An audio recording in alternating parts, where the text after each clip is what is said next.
nasce num contexto histórico em que a Inglaterra passava por uma disputa política entre a monarquia absolutista e o parlamento inglês liderado pela burguesia puritana. Então, Thomas Hobbes desenvolve a sua filosofia como um pensamento para justificar o poder absolutista do rei, mas não mais baseado na doutrina divina. Ele justifica a necessidade da criação de um Estado para regular as ações entre os homens, com base no pensamento, na expressão latim, homo hominis lupus, que o homem é lobo de próprio homem, havendo assim a necessidade da criação de um Estado para regi-lo.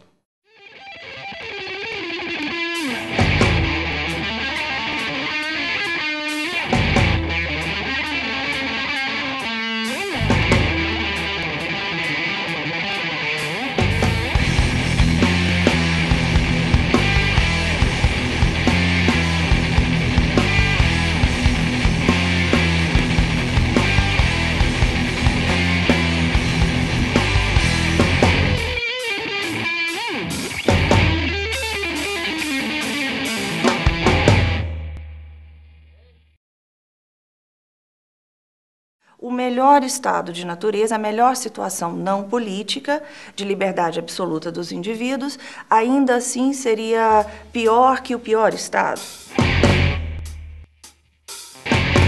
Como é que a polícia vai trabalhar desarmado? Não pode, tem que ter bala mesmo. E adoro as polícias. E tem que ser com revólver mesmo.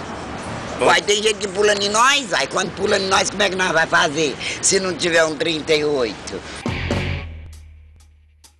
Desconfiança mútua que existe entre os homens não é nenhuma condição dada pela própria sociedade, mas de fato uma condição que é inerente à natureza humana. Portanto, a natureza em sua origem dissociou os homens. E o homem, na realidade, não quer dizer que ele seja um animal, sabe?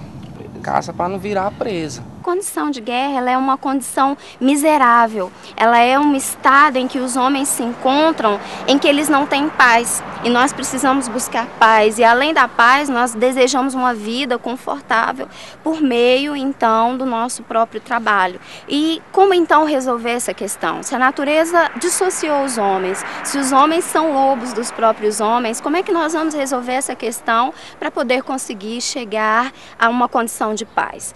Paz. Amor e paz é tão bom, guerra não presta. Só com quem bate em nós, aí nós temos que esperar. Se bater em nós. Só guerra de travesseiro, né? Se bater em nós, se batermos, supõe, se bater em nós ou bater em mim, eu quero é que mata, não quero nem cadeia. Porque a cadeia, ele tem mordomia, né? Tem mordomia. Bater nele, tem que matar. Porque se botar o bicho na cadeia, o bicho vai comer, vai beber, não paga água, não paga nada. Eu sou assim. Se bater em nós, tem que morrer. Ele não precisa mais ficar aqui. Pra quê? Ele tem que descansar.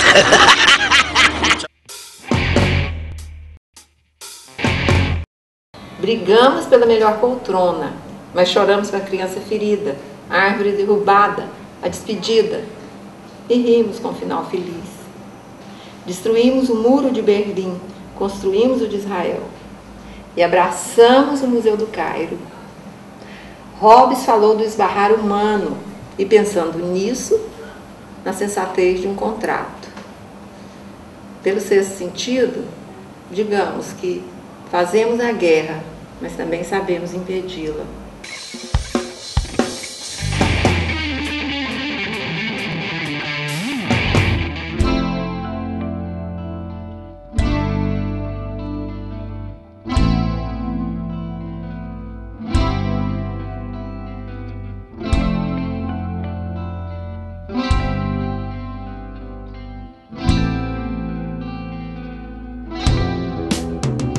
Ele existe, o Leviatã, é o brinquedo de Deus, nada fura ele, o homem só de olhar para ele desmaia, só do homem olhar para ele, ai do homem que olhar, uma baforada dele acaba a Copacabana, Rio de Janeiro, se ele levantar da água assim, ó, se ele levantar da água assim, já uma rabada dele assim corta aqueles prédios todinho, vai cortando. É o Leviatã, o grande dragão atado no fundo do mar. O homem é bruto, o homem é mau, o homem ninguém entende a cabeça do acidente. O homem, para acabar o Amazonas lá, acabar a natureza daquele, um verde daquele para fazer pastar. Já foi quase do tamanho da Deus desmatada. Isso mesmo. Qual é a pior situação, ou o que o Thomas Hobbes entende por estado de natureza? Um estado em que cada um vive por si, em que não há propriedade, que não há justiça, que não há noção de justiça, que não há moralidade, enfim. Um estado em que as pessoas sejam absolutamente livres, independentes, solitárias, autônomas, mas, por outro lado, também não há propriedade, não há posse e não há garantia nenhuma de vida, sequer de vida. Quem dirá de liberdade, enfim.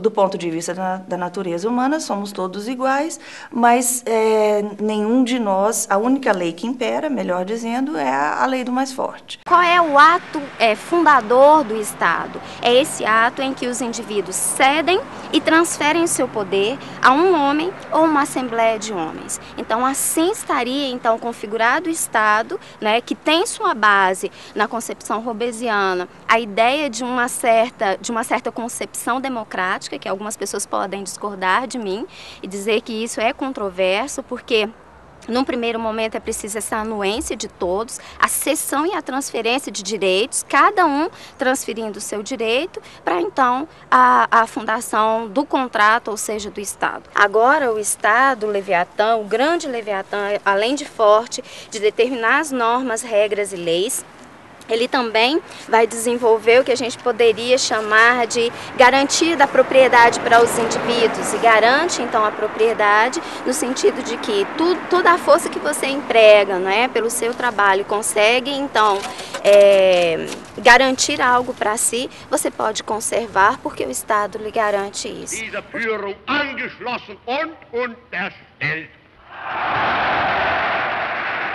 Um Estado que seja absoluto, que o governante tenha poder absoluto, que tenha poder de vida e morte sobre os seus cidadãos, um Estado que seja absolutamente repressor e um Estado que tenha como ponto de partida a ideia de que a natureza humana se não má, não sei se má é o melhor termo a ser empregado aqui, mas se não má, pelo menos voltada para o alto interesse. Então, eu tenho um Estado que considera que o ser humano sempre vai agir buscando o alto interesse, e um Estado teria que ser repressor para controlar essa natureza. Esse seria o pior Estado, o Estado em que os indivíduos abrem mão de certas liberdades individuais em função de garantia de vida, e eventualmente até de alguma qualidade de vida, não somente da vida. Esse seria o pior Estado que nós podemos imaginar. A teoria do Estado de natureza, ela teria essa função, entre outras, essa não é a única, mas ela teria essa função. Nós precisamos do Estado?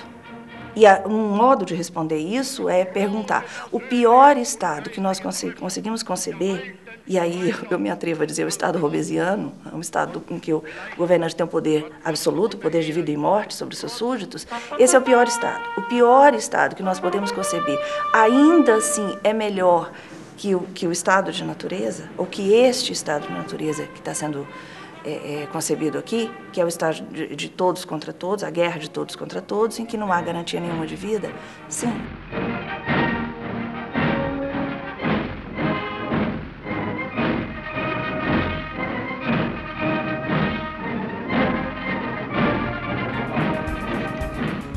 Consideramos que o homem, sim, ele tenta se proteger, mas eles se protegem de um jeito assim... um jeito ruim. Dos homens que tenta sacar uma arma. A reação é imediata.